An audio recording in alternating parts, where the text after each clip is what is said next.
نحمده ونصلي على رسوله الكريم اما بعد فاعوذ بالله من الشيطان الرجيم بسم الله الرحمن الرحيم رب اشرح لي صدري ويسر لي امري واحلل عقدة من لساني يفقهوا قولي۔ یہ تین عبادات، رات کا جاگنا، دن کا روزہ اور اس کے بعد 22 رجب کو امام جعفر صادق کے نام پر کچھ پکانا اور دینا، یہ تمام چیزیں حضور صلی اللہ علیہ وسلم کے دور میں موجود نہیں تھیں۔ 27 رجب کی رات، جسے عموماً شب معراج کہا جاتا ہے، اس میں آپ صلی اللہ علیہ وسلم کو اگر معراج نصیب ہوئی، اگر کا لفظ میں اس لیے بول رہی ہوں کہ اس تاریخ میں بھی اختلاف ہے، سال میں بھی اختلاف ہے، اس کا ذکر میں بعد میں کروں گی۔ اگر آپ کو معراج نصیب ہوئی بھی اس رات میں، تو آپ صلی اللہ علیہ وسلم نے اسی رات جو مخصوص عبادت کی، اس کے بعد کبھی بھی ہر سال 27 رجب کو کوئی خاص عبادت نہیں کی، نہ ہی صحابہ کرام نے کبھی 27 رجب کی رات کو کوئی شب بیداری کی یا اس کی کوئی فضیلت بتائی۔ اسی طرح بسم اللہ الذی لا یضر مع اسمہ شیء فی الارض ولا فی السماء وہو السمیع العلیم، اللہ کے نام سے، وہ ذات جس کے نام کے ساتھ کوئی چیز زمین میں اور آسمان میں نقصان نہیں دے سکتی، اور وہ بہت سننے والا، بہت جاننے والا ہے۔ یہ ایک بہت ہی خوبصورت دعا ہے جو ناگہانی آفات سے بچنے کے لیے صبح و شام پڑھنے کے لیے کہا گیا ہے۔ سنن نبی داؤد میں ہے، عثمان بن عفان رضی اللہ عنہ کہتے ہیں، میں نے رسول اللہ صلی اللہ علیہ وسلم سے سنا، آپ فرماتے تھے، جس نے شام کو 3 بار یہ دعا پڑھ لی، اسے صبح تک کوئی اچانک مصیبت نہیں آئے گی۔ یہی دعا بسم اللہ الذی لا یضر آخر تک۔ اور جس نے صبح کے وقت یہ دعا 3 بار پڑھ لی، اسے شام تک کوئی اچانک مصیبت نہیں آئے گی۔ راوی کہتے ہیں کہ اس حدیث کو روایت کرنے والے ابان بن عثمان کو فالج ہو گیا۔ ابان حضرت عثمان کے بیٹے تھے، تو جو حدیث سن رہا تھا وہ بڑا حیران ہوا اور ان کو حیرانی سے دیکھنے لگا، اور جو فالج زیادہ حصہ ہوگا خاص طور پہ اس کو کہ بھئی یہ کیا ہے، پھر تم کہتے ہو کہ اچانک مصیبت نہیں آئے گی، یعنی اچانک کوئی بیماری نہیں آئے گی، اچانک کوئی شر نہیں آئے گا، تو پھر یہ فالج کیسے ہو گیا؟ انہوں نے کہا، کیا ہوا، مجھے کیا دیکھتے ہو؟ اللہ کی قسم، میں نے عثمان رضی اللہ عنہ پر جھوٹ نہیں بولا کہ ان کے ریفرنس سے میں نے بات کی ہے کہ انہوں نے مجھے بتایا، اور نہ ہی عثمان رضی اللہ عنہ نے نبی صلی اللہ علیہ وسلم پر جھوٹ بولا، لیکن جس دن مجھے یہ فالج ہوا اس دن میں غصے میں تھا اور یہ کلمات پڑھنا بھول گیا تھا۔ تو اس سے یہ پتہ چلتا ہے کہ اگر آپ چھوڑ دیتے ہیں ایک دن بھی تو نقصان ہو سکتا، نہ بھی ہو، ضروری بھی نہیں، لیکن موسٹ پروبیبلی کوئی مصیبت آ بھی سکتی ہے، یعنی جب تقدیر نے نافذ ہونا ہو تو انسان بھول بھی جاتا ہے۔ تو بسم اللہ کے نام کے ساتھ پناہ لیتا ہوں۔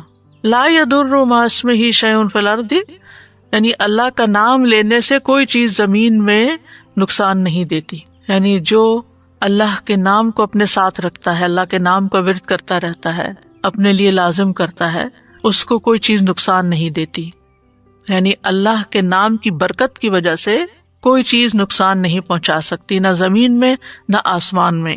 زمین میں تو بہت ساری طرح طرح کی مصیبتیں، اور آسمان سے یعنی اوپر بلندی سے بارش اتر سکتی ہے، زیادہ برف پڑ سکتی ہے، اولے پڑ سکتے ہیں، بجلی کڑک کے گر سکتی ہے، یعنی کوئی بھی چیز اوپر سے اچانک آ سکتی، یا ہوا کوئی چیز اڑا کے آپ کے اوپر لا کے گرا سکتی، اینی تھنگ۔ تو نہ اوپر سے نہ نیچے سے کوئی چیز نقصان نہیں دیتی۔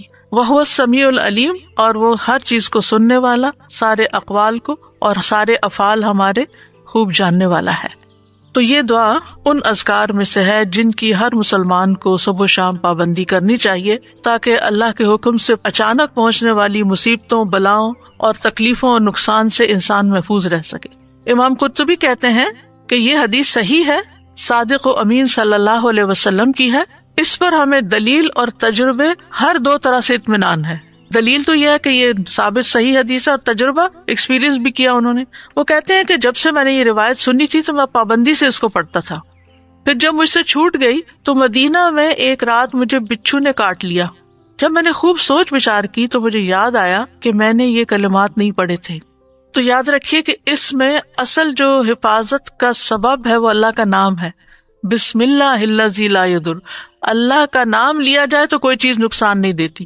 اس لیے ہمیں کھانا کھاتے ہوئے، پانی پیتے ہوئے، اب آپ دیکھیں اکثر ہم سنتے اور پڑھتے اور دیکھتے رہتے ہیں کہ ہر دوسرا بندہ یہ بات کر رہا ہوتا ہے کہ اب یہ پانی میں کلورین ہے تو فلاں فوڈ میں کیمیکلز ہیں، تو ویجیٹیبلز کھائیں تو ان کے اندر بھی بہت سے وہ جس طرح گرو کی جاتی ہیں ان میں پتہ نہیں کیا کچھ ہے، اگر آپ گوشت کھاتے ہیں تو اس کے اپنے نقصان ہیں. یعنی کوئی چیز مجھے لگتا نہیں کہ حلال طیب کی فل کیٹیگری میں آتی ہو، ہر چیز کے اندر کچھ نہ. پھر انسان کہاں جائے؟ کسی اور پلانٹ پہ تو نہیں جا سکتا. اگر آپ یہ کہیں نا کہ آپ یہاں سے کسی ولیج میں چلے جائیں تو ولیج میں جو اگایا جاتا ہے وہ کھادیں ڈال رہے ہیں، طرح طرح کے کیمیکل ڈال رہے ہیں، اسپرے کر رہے ہیں. ہاں زیادہ سے زیادہ یہ ہو سکتا ہے کہ آپ کا کچن گارڈن ہو، لیکن اس میں بھی جو سوائل آپ لا کے ڈالیں گے تو آلریڈی اس کے اندر کچھ پیسٹی سائڈز ہوں گے. ٹھیک ہے نا؟ تو اس لیے کوئی بھی چیز بچی ہوئی نہیں ہے. اور پھر کریں کیا؟ جو کھائیں پیئیں اس پر اللہ کا نام لے لیں. اور اگر کسی چیز کے بارے میں زیادہ شک ہو تو پوری دعا پڑھ لیں، بسم اللہ الذی لا یضر مع اسمہ شیء فی الارض ولا فی السماء وهو السمیع العلیم. خاص طور پہ اگر کوئی دوائی وغیرہ کھا رہے ہیں یا کوئی انجیکشن لگا رہے ہو کہ آپ کو اس کے سائڈ افیکٹس کا خوف ہے، یا آپ سرجری کے لیے جا رہے ہوں، مطلب کوئی بھی چیز جس سے آپ کو ایک خوف ہے، خطرہ ہے، وہم ہے، تو آپ اس سے بچنے کے لیے یہ دعا پڑھ لیں. میٹھا پسند ہے تو اسے کھاتے ہوئے بھی پڑھ لیا کریں. اور ویسے بھی اگر ہم بسم اللہ پڑھ لیتے ہیں نا، جس چیز پہ بسم اللہ پڑھ لیتے ہیں اس کے اندر برکت ہو جاتی ہے، اور برکت ہونے کا مطلب ہوتا ہے اس کی خیر نصیب ہوتی ہے، اللہ شر سے بچا لیتے ہیں. جابر بن عبداللہ کہتے ہیں کہ رسول اللہ صلی اللہ علیہ وسلم نے فرمایا، جب تم رات کو کتے کے بھونکنے یا گدھے کے ہینگنے کی آواز سنو تو اللہ کی پناہ طلب کیا کرو، اعوذ باللہ پڑھا کرو، کیونکہ جو کچھ وہ دیکھتے ہیں تم نہیں دیکھتے. جب لوگ سو جاتے ہیں تو باہر نہ نکلا کرو، کیونکہ اللہ عز و جل رات کے وقت اپنی مخلوق میں سے جس کو چاہتا ہے پھیلا دیتا ہے. اور اللہ کا نام لے کر دروازے بند کیا کرو، یعنی اپنے کمرے کا دروازہ بند کر رہے ہو یا گھر کا بند کر رہے ہو، بسم اللہ پڑھ کے کیا کریں، کیونکہ شیطان وہ دروازہ نہیں کھولتا جسے اللہ کا نام لے کر بند کیا گیا ہو. اور مشکوں کو تسمے سے باندھ دو. پہلے زمانے میں وہ لیدر بیگز میں پانی ڈال کے تو وہ درختوں کے ساتھ یا کسی چیز کے ساتھ لٹکا دیتے تھے تاکہ ہوا لگتی رہے، پانی ٹھنڈا رہے. تو اس کو آگے سے پھر باندھ کے تسمے سے تب لٹکاتے تھے یا رکھتے بھی تھے. ظاہر ہے وہ کہیں بھی رکھے تو پانی نکلے گا. تو جب اس کا منہ بند کریں، بوتل کا ڈھکن بند کریں، فریج بند کریں، بسم اللہ پڑھ لیں. مٹکوں کو ڈھانپ دو، یعنی جس میں سے پانی لے کے پیتے ہو. برتنوں کو اوندا کر دو، کھلے برتن نہیں چھوڑو. یہ حفاظت کے سارے طریقے ہمارے دین نے ہمیں سکھائے، اور اللہ سے بڑھ کر کون جانتا ہے. جس نے وحی کے ذریعے نبی صلی اللہ علیہ وسلم کو یہ ساری باتیں سکھائی اور پھر آپ نے ہم تک یہ پہنچائی. تو ہمارا دین کتنا خوبصورت دین ہے کہ جس میں صرف دین اور آخرت نہیں بلکہ دنیا میں رہنے کے طریقے بھی سکھائے اور دنیا میں حفاظت کے ساتھ رہنے کے طریقے بتا دیے. اگلی دعا ہے اللہم عافنی فی بدنی، اللہم عافنی فی سمعی، اللہم عافنی فی بصری، لا الہ الا انت، اللہم انی اعوذ بک من الکفر والفقر، اللہم انی اعوذ بک من عذاب القبر، لا الہ الا انت.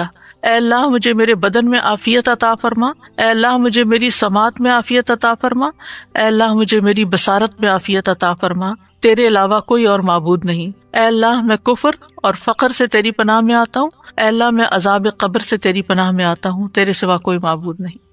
یہ صبح و شام عافیت کی دعا ہے جو پڑھنی چاہیے. عبد الرحمن بن ابو بکرہ رضی اللہ عنہ سے مروی ہے، ایک مرتبہ انہوں نے اپنے والد سے کہا، اے ابا جان، میں آپ کو ہر صبح یہ دعا کرتے ہوئے سنتا ہوں، اللہم عافنی فی بدنی آخر تک، اور آپ یہ بھی کہتے ہیں اللہم انی اعوذ بک من الکفر والفقر آخر تک. انہوں نے فرمایا، ہاں اے میرے بیٹے، بے شک میں نے نبی صلی اللہ علیہ وسلم کو ان کے ساتھ دعا مانگتے ہوئے سنا ہے، اس لیے مجھے ان کی سنت پر عمل کرنا زیادہ پسند ہے. یعنی انہوں نے اور فائدے کچھ نہیں زیادہ بتائے، ان کا کہ میں نے آپ صلی اللہ علیہ وسلم کو پڑھتے ہوئے سنا تو میں بھی پڑھتا ہوں، سنت کو فالو کرتا ہوں، اور باقی فائدے تو اللہ کے حوالے ہیں. جب میں اس کو فالو کروں گا تو فائدے ہی فائدے ہیں. پہلے بھی میں نے یہ بات ذکر کی تھی کہ چاہے اللہ کے کلام سے یا دعاؤں سے آپ نے دنیا کی کسی مصیبت سے بھی بچنا ہو، کسی بیماری سے نکلنا، نیت عبادت کی کریں کہ اللہ میں یہ تیرا ذکر تیری عبادت کی نیت سے کر رہی ہوں، تو اسے قبول کر لے اور مجھے اس مشکل سے نجات دے. صبح و شام 3 دفعہ یہ کلمات دہراتے تھے. تو اللہم عافنی فی بدنی مطلب یہ کہ اللہ مجھے میری ساری جسمانی بیماریوں سے اور آفتوں سے سلامتی دے. عافنی فی سمعی اور عافنی فی بصری، یہ عمومی دعا کے بعد، پورے جسم کی دعا کے بعد پھر خاص اعضاء کے لیے دعا ہے، کیونکہ یہ دل کی طرف جانے کے راستے ہیں. کان اور آنکھ دل کی طرف جاتے ہیں، اور دل صحیح ہو تو سارا جسم صحیح ہوتا ہے، اور اگر دل خراب ہو تو جسم بھی بیمار ہوتا ہے.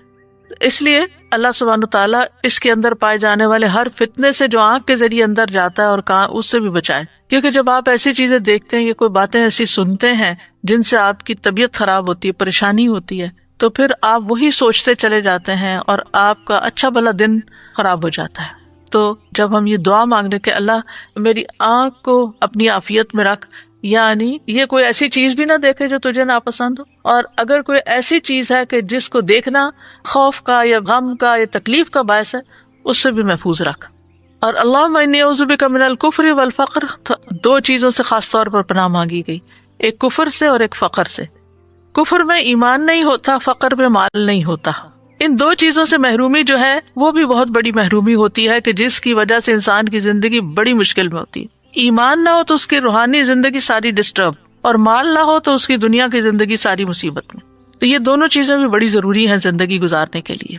ایمان کے بغیر تو خیر گزارا ہی نہیں، لیکن مال کے بغیر بھی گزارا نہیں. اور پھر قبر کے عذاب سے پناہ، یعنی دنیا تو گزر جائے گی لیکن پھر آگے جو منزل آنے والی ہے اس وقت تو ہم دعا بھی نہیں کر سکتے. وہاں کے لیے بھی دعا اب مانگنی ہے، تیاری ابھی کرنی ہے. تو اس لیے عذاب قبر جو عالم برزخ میں ہوگا، جو روح اور جسم پر ہوگا، جو بھی اس کے مستحق ہوں گے، اور یہ عذاب برحق ہے. نبی صلی اللہ علیہ وسلم ایک مرتبہ بآواز بلند فرما رہے تھے، اے لوگو عذاب قبر سے اللہ کی پناہ مانگا کرو، عذاب قبر برحق ہے، یعنی اس کو جھٹلاؤ نہیں، یہ سچا ہے. اور یہ مسند احمد کی روایت ہے حضرت عائشہ سے. تو اس سے پتہ چلتا ہے کہ ہمیں ہمارے دین نے وہ باتیں بتا دی ہیں جو کل ہونے والی ہیں، جن کو معلوم کرنے کا کوئی اور ذریعہ ہے ہی نہیں. مثلا آپ کی آنکھ میں کوئی تکلیف ہو گئی ہے، آپ جائیں آنکھوں کے ڈاکٹر کے پاس، وہ لیٹسٹ مشینوں سے چیک کرے گا، ایک ایک چیز کر کے کئی پردوں کے اندر جا کے دیکھ کے بتا دے گا آپ کو کیا مسئلہ ہے. لیکن قبر کے اندر کیا ہو رہا ہے یہ کون بتائے گا؟ کوئی انسان نہیں بتا سکتا، وہ تو اللہ ہی بہتر جانتا ہے. تو اللہ تعالیٰ نے نبی صلی اللہ علیہ وسلم کے ذریعے ہمیں اس مصیبت سے بچنے کے لیے بھی دعا سکھا دی ہے. پھر ایک اور دعا ہے، اللہم انی اسألک العافیۃ فی الدنیا والآخرہ، اللہم انی اسألک العفو والعافیۃ فی دینی و دنیای و اہلی و مالی، اللہم استر عوراتی و آمن روعاتی، اللہم احفظنی من بین یدی و من خلفی و عن یمینی و عن شمالی و من فوقی وَأَعُوذُ بِعَظَمَتِكَ أَنْ أُغْتَالَ مِنْ تَحْتِي. اے اللہ میں دنیا اور آخرت میں تجھ سے عافیت کا سوال کرتا ہوں. اے اللہ میں تجھ سے اپنی دنیا اور دین اور اپنے اہل خانہ اور مال کے متعلق درگزر اور عافیت کا سوال کرتا ہوں. اے اللہ میرے عیبوں پر پردہ ڈال دے اور خوف سے مجھے امن عطا کر دے. اے اللہ آگے پیچھے دائیں بائیں اور اوپر کی جانب سے میری حفاظت فرما، اور میں تیری عظمت سے تیری پناہ میں آتا ہوں کہ مجھے نیچے سے اچک لیا جائے، یعنی زمین میں دھنسنے سے پناہ چاہتا ہوں. عبداللہ بن عمر رضی اللہ عنہ کہتے ہیں کہ رسول اللہ صلی اللہ علیہ وسلم صبح و شام یہ دعا مانگنا نہیں چھوڑتے تھے، یعنی آپ نے کبھی یہ دعا نہیں چھوڑی تھی. کیا دعا ہے؟ اللہم انی اسألک العافیہ، اے اللہ میں تجھ سے عافیت کا سوال کرتا ہوں، یعنی سلامتی اور نجات کا. عافیت کا معنی کیا ہے؟ سلامتی اور نجات. سلامتی کس سے کہ تکلیف آئے نہ، اور نجات کس سے کہ اگر آ گئی ہے تو جان چھوٹ جائے اس سے. پھر دنیا والآخرہ، دنیا میں عافیت یعنی ہر طرح کے مصائب اور شر سے حفاظت، اور آخرت میں عافیت آخرت کی ہر تنگی اور تکلیف سے. کتنی خوبصورت دعا ہے یہ. اس میں بھی صرف دنیا نہیں بلکہ آخرت کو بھی یاد رکھا گیا ہے، کیونکہ مومن کی زندگی میں آخرت دنیا سے کچھ کم نہیں ہوتی. Very important. اللہم انی اسألک العفو والعافیۃ. اب یہاں پر عافیت کے ساتھ عفو کا بھی ذکر کیا گیا اور عافیت دوبارہ پھر مانگی گئی، یعنی مغفرت اور درگزر کرنے کا سوال کرتا ہوں. فی دینی و دنیای، دین اور دنیا کے متعلق. دینی معاملات میں عافیت سے مراد کیا ہے کہ میں اللہ تعالیٰ کے کسی حکم کی نافرمانی نہ کروں، اور مجھے ہر طرح کی خلاف ورزی سے اور بدعت سے سلامتی نصیب ہو. میں عافیت میں رہوں، کہیں اللہ کو ناراض نہ کروں. اور دنیا میں جتنی بھی چیزیں ہیں ان سب کے بارے میں بھی میں یہ چاہتا ہوں کہ اللہ تعالیٰ میری غلطیوں کوتاہیوں کو معاف کر دے، عفو سے درگزر سے کام لیتا رہے، کیونکہ اگر کسی بھی جگہ اللہ تعالیٰ پکڑ لے تو ہم کیا کر سکتے ہیں. اور پھر ہر طرح کی سلامتی اللہ تعالیٰ عطا کرے. وَأَهْلِ، اہل سے مراد بیوی، اولاد اور رشتہ دار ہیں، اہل خانہ جن کو کہتے ہیں. یعنی ان کو اپنی عافیت میں رکھ کہ وہ بری کمپنی سے بچیں، بری بیماریوں سے بچیں، بہت زیادہ دنیا کی محبت سے بچیں. یعنی ہر وہ چیز جو انہیں نقصان دینے والی ہے اللہ تعالیٰ اس سے بچا لے. ومالی، اور مال کے اندر عافیت ہو. کیا مطلب؟ کہ مال پر کوئی آفت نہ آ پڑے، کیونکہ بعض اوقات ایسا ہوتا ہے کہ انسان کے پاس بہت کچھ ہوتا ہے، اچانک کوئی ایسا حادثہ ہو جاتا ہے کہ کچھ بھی نہیں رہتا، وہاں سے مصیبت آتی ہے جہاں سے انسان سوچ بھی نہیں سکتا. پھر اسی طرح مال میں عافیت کیا کہ حلال ہو، حرام کا شائبہ نہ ہو، شکوک و شبہات سے پاک ہو، یعنی جو کماؤں وہ بھی صاف ستھرا ہو اور جو میرے پاس ہے اس کی بھی حفاظت ہو، اس میں بھی عافیت رہے، سلامت رہے، وہ زوال نہ ہو اس کا، ضروریات میں کسی اور کا محتاج نہ ہوں میں. اللہم استر، اے اللہ ڈھانپ دے، سطر ڈھانپنے کو کہتے ہیں، یعنی میری حفاظت کر. عورت کہتے ہیں وہ چیز جس کو ظاہر کرنا شرمناک ہو، مراد ہے گناہ اور عیب، یعنی ہر وہ چیز جس کے ظاہر ہونے پر مجھے شرم آئے آپ اس پہ پردہ ڈال دیں. شاید امام شافعی یہ کس کا قول ہے کہ اگر لوگوں کو ہماری برائیاں پتہ چل جائیں یا ہمارے دلوں کی حالت پتہ چل جائے تو وہ ہمارے جنازہ پڑھنے سے انکار کر دیں، کیونکہ اس نے شیطانوں کے وسوسے اور کیا کیا خیالات بعض اوقات. تو اس میں آپ دیکھیے کہ جب انسان اللہ سے دعا مانگتا ہے کہ اللہ مجھے بچا کے رکھ، تو پھر یہ شر کم ہوتا ہے. وآمن روآتی، اور مجھے ہر اس چیز سے اطمینان اور امن بخش دے جو خوف زدہ کرے، یعنی جو میرے لیے گھبراہٹ کا سبب بنے. آمن روآتی. اگر مختلف لوگوں کو دیکھیں تو ان کی گھبراہٹ کی چیز مختلف، کچھ لوگ کراؤڈ سے بڑا گھبراتے ہیں، کچھ لوگ سوشلائزنگ سے گھبراتے ہیں، انسانوں کو فیس نہیں کر سکتے، کچھ لوگ مارکیٹ جانے سے گھبراتے ہیں، کچھ لوگ لفٹ پہ جانے سے گھبراتے ہیں، کوئی لوگ جہاز پہ بیٹھنے سے گھبراتے ہیں. یعنی مختلف طرح کے لوگوں کی مختلف گھبراہٹیں ہیں، فوبیاز جن کو کہتے ہیں. چھری سے، آگ جلانے سے. اور ریسنٹلی کسی نے کہا کہ مجھے آگ کے قریب جانے سے بہت ڈر، میں کہ خواتین کا تو گزارا ہی نہیں. لیکن اب آپ دیکھیں کہ جس کے اندر یہ خوف ہے، اور خاص طور پر گیس کا چولہا تو کہتی جلا ہی نہیں سکتے.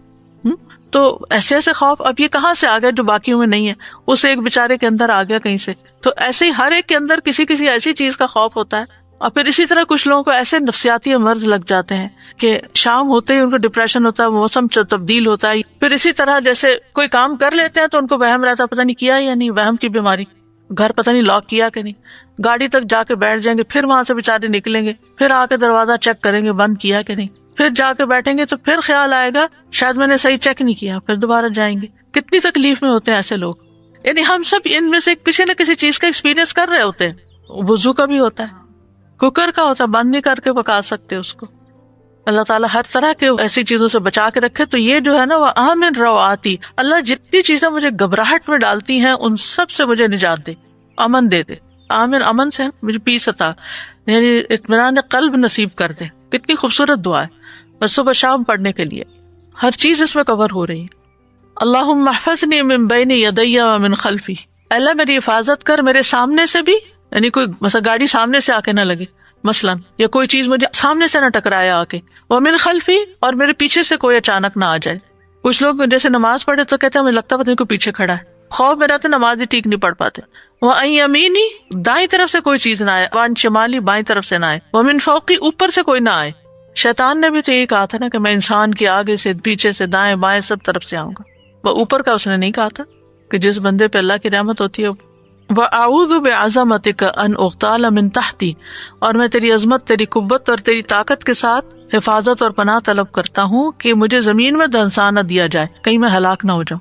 اب دیکھیں کہ ساری جو سمتیں ہیں، ڈائریکشنز ہیں، ان کا نام لیا گیا، لیکن جو تحت ہے زمین جس سے ہم کہیں بھاگ نہیں سکتے. اوپر اگر ہمیں ڈر لگے نا کہ یہ کوئی چیز گرنے والی، تو ہم کیا کرتے ہیں؟ فوراً ہٹ جاتے ہیں. سامنے سے کچھ آ رہا تو ہم ایک طرف ہو جاتے ہیں، دائیں طرف سے آ رہا تو ہم بائیں طرف ہو جائیں گے، بائیں طرف سے، پیچھے سے اگر ہمیں شک پڑے تو بھاگ نکلیں گے. اللہ نہ کرے زمین سے کچھ ہونے لگے تو کدھر بھاگیں گے؟ زمین ہلنے لگے، کبھی زلزلے کا اگر ایکسپیرینس ہوا ہو تو اللہ کی پناہ. انسان کو سمجھ ہی نہیں آتی کہ رکے کیسے، اس کو روکے کیسے. اور اگر خسف ہو، اللہ نہ کرے. ایک دفعہ مجھے ایک ویڈیو دیکھنے کا موقع ملا جس میں گاڑیاں سرپٹ بھاگی جا رہی ہیں ہائی وے پہ، اور آگے سے زلزلہ آیا، ہائی وے کریک ہوئی، اتنا چوڑا ہوا کہ گاڑیاں ایک کے بعد ایک نیچے گر رہی ہیں. اتنا خوفناک منظر تھا. اسی طرح ایک جگہ پر زمین سنک ہونے لگ گئی، وہ درخت بھی نیچے اندر جا رہے ہیں، اور انسان بھی اور حیوان بھی، اور سب نیچے نیچے نیچے. انسان کیا کر سکتا ہے؟ کچھ بھی نہیں. تو اس لیے اس کو خاص طور پر الگ بیان کیا گیا، وَأَعُوذُ بِعَظَمَتِكَ أَنْ أُغْتَالَ مِنْ تَحْتِي، کہ زمین کے اندر دھنسائے جانے سے میں تیری پناہ چاہتا ہوں کہ نیچے سے میں ہلاک ہو جاؤں اور کسی مصیبت میں پڑ جاؤں. پھر ایک اور دعا ہے، اللہم فاطر السماوات والارض عالم الغیب والشہادہ رب کل شیء وملیکہ اشہد ان لا الہ الا انت اعوذ بک من شر نفسی وشر الشیطان وشرکہ اے اللہ آسمانوں اور زمین کے پیدا کرنے والے، غیب اور حاضر کے جاننے والے، ہر چیز کے رب اور مالک، میں گواہی دیتا ہوں کہ تیرے علاوہ کوئی معبود نہیں۔ میں اپنے نفس کے شر سے تیری پناہ میں آتا ہوں اور شیطان کے شر اور شرک سے تیری پناہ میں آتا ہوں۔ یہ دعا بھی صبح و شام پڑھی جائے گی۔ ابو بکر صدیق رضی اللہ عنہ نے عرض کیا، اے اللہ کے رسول، مجھے کچھ ایسے کلمات کا حکم دیجیے جنہیں میں صبح و شام پڑھا کروں، یعنی جنہیں میں صبح کروں اور شام کروں تو کہہ لیا کروں۔ آپ نے یہی کلمات سکھائے۔ آپ نے فرمایا جب صبح اور جب شام کرو اور جب اپنے بستر پر آؤ تب بھی اس دعا کو پڑھ لیا کرو۔ اب آپ دیکھیے کہ نبی صلی اللہ علیہ وسلم اپنے بہت عزیز دوست حضرت ابو بکر کو یہ دعا سکھا رہے ہیں، کتنی قیمتی دعا ہے، اور اس میں بھی اللہ تعالیٰ کے ناموں اور صفات کا واسطہ ہے کہ اللہ جو آسمانوں اور زمین کا پیدا کرنے والا ہے۔ یعنی فطرہ کہتے ہیں جب کوئی کام شروع کر کے اس کو بنایا اور پیدا کیا جائے۔ پھر عالم الغیب ہے، یعنی سب چیزوں کا جاننے والا ہے جو ابھی وجود میں بھی نہیں آئی، غیب میں ہے۔ عالم الغیب والشہادہ، شہادہ کہتے ہیں جو سامنے نظر آ رہا ہو، جس کو دیکھ سکیں آپ۔ اور ایک اور قول ہے کہ غیب وہ ہے جو بندوں کی نظروں سے اوجھل ہے، اور شہادہ وہ ہے جس کو وہ دیکھتے ہوں۔ اور اسی طرح کہا گیا کہ غیب پوشیدہ اور شہادہ ظاہر۔ اسی طرح کہا گیا غیب سے مراد آخرت اور شہادہ سے مراد دنیا۔ پھر اسی طرح ایک معنی یہ بھی کیا گیا کہ جو پہلے ہو چکا گون، اور جو آگے آنے والا ہے۔ اور پھر اس میں رب کل شیء، جو رب ہے ہر چیز کا، مملک اور اس کا مالک، اس کی پناہ لیتا ہوں من شر نفسی، اپنے ہی نفس کے شر سے۔ اب اس کا خاص طور پر نفس کا ذکر آ گیا یہاں، جو بھی تو نے مجھ پر کی، چاہے میں ان کو جانتا ہوں چاہے میں نے جانتا ہی نہیں، یعنی ان نعمتوں کا بھی شکر ادا کرنا چاہیے جن کو ہم جانتے نہیں کہ وہ ہمارے لیے کام کر رہی ہیں۔ بس مجھے بخش دے، بے شک تیرے سوا گناہوں کو کوئی نہیں بخشتا، کوئی بخش سکتا ہی نہیں جب تک اللہ نہ بخشے۔ نبی صلی اللہ علیہ وسلم نے یہ استغفار سے کھایا، پھر فرمایا جو کوئی صبح کو ان کلمات پر یقین رکھتے ہوئے کہے گا، اگر اسی دن شام سے پہلے اسے موت آ جائے تو وہ جنت والوں میں سے ہوگا، اور جو ان کو رات کو کہے گا اور ان پر یقین رکھتا ہوگا، اگر وہ صبح سے پہلے مر گیا تو بھی اہل جنت میں سے ہوگا۔ کتنی خوبصورت دعا ہے یہ۔ اب کچھ ایکسٹرا چیزیں ہیں جو 100 بار پڑھنے کی ہیں، جیسے سبحان اللہ العظیم و بحمدہ، اللہ بڑی عظمت والا ہے، اپنی تعریف کے ساتھ پاک ہے۔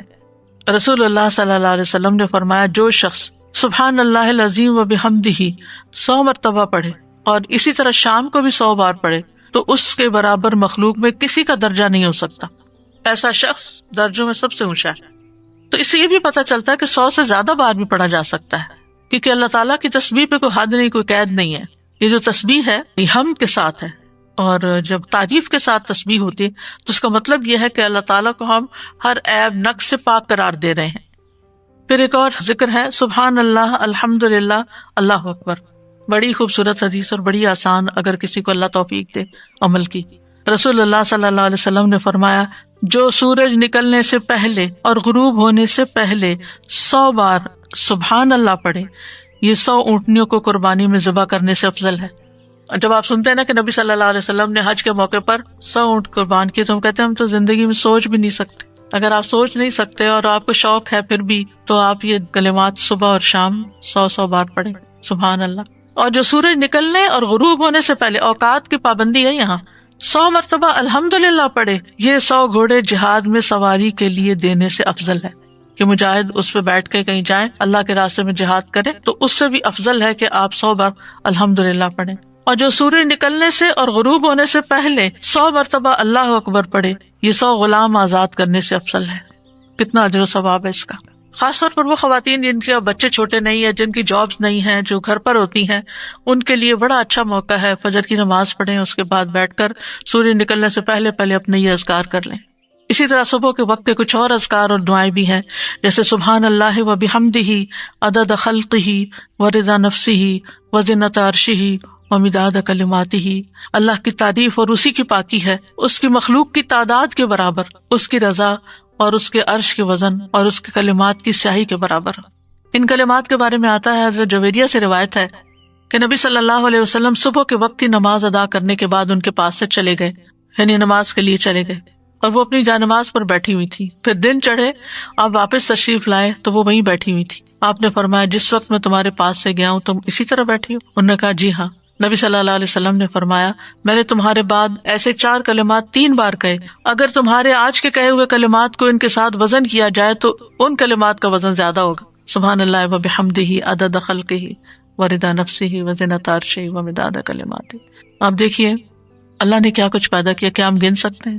اس کے نفس کی رضا کیا ہے؟ وہ رضوان اللہ اکبر سب سے بڑی چیز ہے. اس کا عرش مخلوق میں سب سے بڑی چیز ہے. اس کا وزن کتنا ہوگا؟ لا یعلم الا اللہ، صرف اللہ ہی جانتا ہے. اور مداد کلمات ہی، اس کے کلمات لکھنے کی جو سیاہی ہے. قرآن مجید میں آتا ہے کہ اگر سارے سمندر سیاہی بن جائیں اور سارے درخت کلمے بن جائیں تو تب بھی اللہ کے کلمات ختم نہیں ہوں گے. یہ سیاہی بھی ختم ہو جائے گی اور یہ قلم بھی ختم ہو جائیں گے. تو آپ سوچئے کہ اس کے برابر اللہ کی تسبیح، یعنی گنتی میں، وزن میں، تعداد میں سب سے بڑی بڑی جو چیزیں ہیں ان کے برابر اللہ کی تسبیح. کتنی خوبصورت تسبیح ہے. پھر ایک اور دعا ہے، رضیت باللہ ربا وبالاسلام دینا وبمحمد نبیا. میں اللہ کے رب ہونے، اسلام کے دین ہونے اور محمد صلی اللہ علیہ وسلم کے رسول ہونے پر راضی ہوں. نبی صلی اللہ علیہ وسلم نے فرمایا، جو شخص صبح کے وقت یہ کہے، یعنی یہ کلمہ پڑھے، تو میں اس بات کا ضامن ہوں کہ اس کا ہاتھ پکڑے رکھوں یہاں تک کہ اس کو جنت میں داخل کر دوں گا. کتنی خوبصورت دعا ہے.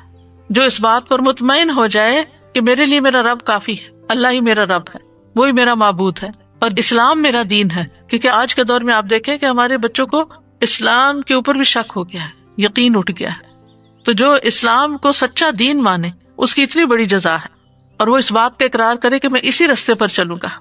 اور پھر وہ محمد صلی اللہ علیہ وسلم کے نبی ہونے پر بھی راضی ہو گیا. کان حقا علی اللہ ان یرضیہ، اللہ نے خود اپنی ذات پہ یہ واجب ٹھہرایا کہ وہ اس کو راضی کر دے. پھر ایک اور دعا ہے، اللہم انی اسألک علما نافعا ورزقا طیبا وعملا متقبلا.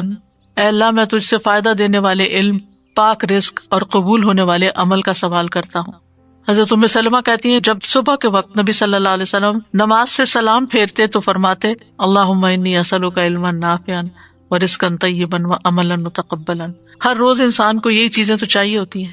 فائدہ مند علم بھی چاہیے ہوتا ہے اور پاک صاف حلال رزق بھی چاہیے ہوتا ہے، اور جو عمل وہ کرے اس کی قبولیت کی گارنٹی بھی چاہیے ہوتی ہے.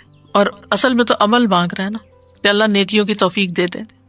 علم جو ہے وہ روحانی ضرورت پوری کرتا ہے ہمارا، اور رزق جو ہے کھانا پینا وہ جسمانی ضرورت پوری کرتا ہے. تو جب یہ تین چیزیں اس کا ٹارگٹ بنے گی صبح صبح کہ یہ تین چیزیں میں نے دن میں حاصل کرنی ہے، علم حاصل کرنا ہے، رزق کمانا ہے اور پھر اچھے عمل کرنے، تو پھر وہ پلان کرے گا دن کو، اپنے ٹارگٹ سیٹ کرے گا. یہاں آپ دیکھیں کہ رزق سے پہلے علم نافع کا سوال کیا گیا سب سے پہلے. آپ دیکھتے کہ اکثریت ہماری علم نافع سے پہلے رزق کو رکھتی ہے. ٹھیک ہے وہ ضرورت ہے، لیکن اس سے یہ پتہ چلتا ہے کہ جہاں رزق کے کمانے کے لیے انسان کوشش کرتا ہے وہاں پر اس کو علم حاصل کرنے کی اس سے بھی زیادہ کوشش کرنی چاہیے. کیونکہ رزق کمانے میں تو سارے مددگار بن جاتے ہیں، لیکن علم حاصل کرنے میں آپ کا شوق ہی ہوتا ہے، آپ کو خود ہی اسٹرگل کرنی پڑتی ہے.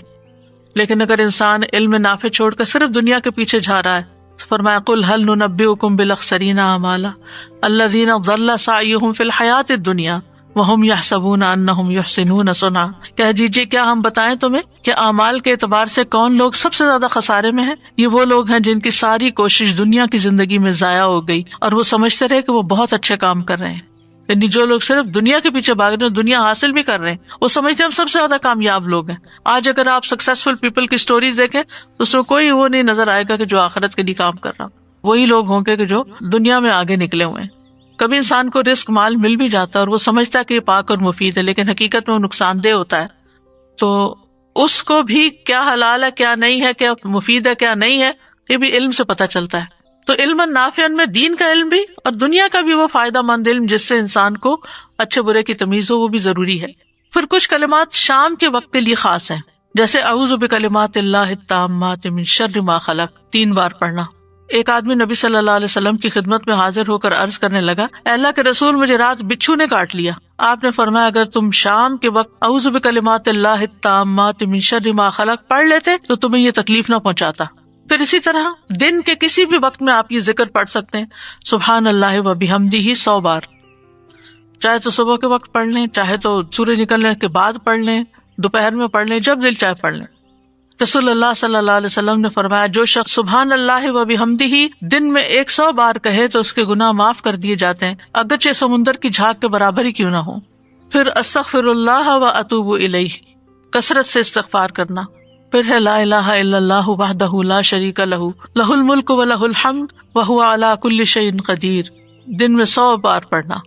رسول اللہ صلی اللہ علیہ وسلم نے فرمایا جو شخص دن میں 100 مرتبہ یہ دعا پڑھے گا لا الہ الا اللہ وحدہ لا شریک لہ لہ الملک و لہ الحمد وہو علی کل شیء قدیر، اسے 10 غلام آزاد کرنے کے برابر ثواب ملے گا، 100 نیکیاں اس کے نامہ اعمال میں لکھی جائیں گی اور 100 برائیاں اس سے مٹا دی جائیں گی۔ اس روز دن بھر یہ دعا شیطان سے اس کی حفاظت کرتی رہے گی یہاں تک کہ شام ہو جائے، اور کوئی شخص اس سے بہتر عمل لے کر نہ آئے گا مگر جو اس سے بھی زیادہ یہی عمل کرے۔ تو لا الہ الا اللہ میں اللہ تعالیٰ کی الوہیت کا ذکر ہے، وحدہ لا شریک لہ میں اللہ تعالیٰ کی وحدانیت کا ذکر ہے، لہ الملک میں اس کی عام بادشاہت کا ذکر ہے جو ہر چیز کے لیے۔ مثلاً آپ دنیا کے بادشاہوں کو دیکھیں تو ان کی مملکت میں جتنے لوگ رہتے ہیں وہ سب نہیں ان کو مانتے ہوتے، لیکن چلو اکثریت بھی مانتی ہے تو ان کا کام چل جاتا ہے۔ مگر اسی ملک کے اندر رہنے والے حیوان، جانور، پرند، مچھلیاں، وہ تو ان کو بادشاہ نہیں مانتی، ان کو نہیں منوا سکتے، لیکن ساری مخلوق اللہ کو اپنا رب اور اپنا بادشاہ مانتی ہے۔ وَلَهُ الْحَمْدُ، اور تعریف بھی اسی کے لیے ہے۔ اور پھر لا الہ الا اللہ واللہ اکبر، لا الہ الا اللہ وحدہ لا الہ الا اللہ ولا شریک لہ، لا الہ الا اللہ لہ الملک ولہ الحمد، لا الہ الا اللہ ولا حول ولا قوۃ الا باللہ۔ نبی صلی اللہ علیہ وسلم نے فرمایا جس نے اس طرح کہا، یعنی یہی، وہ ان کلمات کو اپنی 5 انگلیوں پر 5 بار گرا دے، گرا دیں۔ پھر فرمایا جو ان کلمات کو دن میں یا رات میں یا مہینے میں پڑھ لے، پھر اسی دن یا اسی رات اسی ماہ فوت ہو جائے، اس کے گناہ معاف کر دیے جائیں گے۔ یہ جو دعائیں ایپ ہے نا، اس کے اندر میں نے یہ ڈلوائی ہے دعا، لا الہ الا اللہ واللہ اکبر، لا الہ الا اللہ وحدہ لا الہ الا اللہ لا شریک لہ